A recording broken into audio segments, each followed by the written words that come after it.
Cura வணக்கம். எல்லாரும் எப்படி இருக்கீங்க? நான் நல்லா இருக்கேன். நீங்களும் நல்லா இருக்கீங்கன்னு நம்புறேன். இந்த காணொளி ஒரு முக்கியமான காணொளி.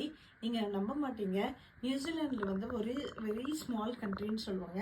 ஆனால் 23 அக்டோபர் 2025 வந்து ஒரு முக்கியமான நாள் இன் நியூசிலாந்து ஹிஸ்ட்ரி. ஏன்னா இங்கே வந்து கிட்டத்தட்ட 30,000 ஒர்க்கர்ஸ் வந்து இன்னைக்கு வந்து ஸ்ட்ரைக்கில் போனாங்க.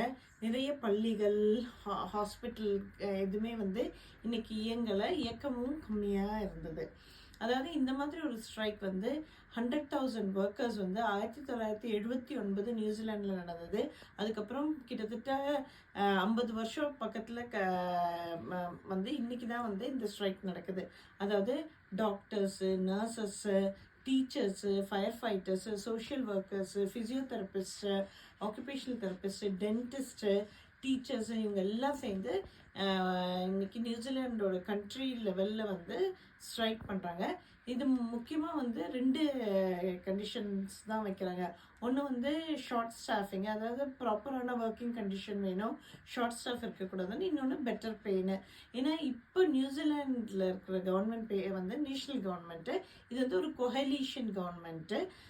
ஆக்சுவலாக முன்னாடி இருந்த கவர்மெண்ட் வந்து லேபர் கவர்மெண்ட்டு. ஸோ இந்த கொஹலிஷன் கவர்மெண்ட் வந்து சரியாக நடத்தலைன்னு சொல்லிட்டு லேபர் கவர்மெண்ட் வந்து டைரெக்டாக வந்து பிஎம்ஐ தான் ப்ளேம் பண்ணுறாங்க.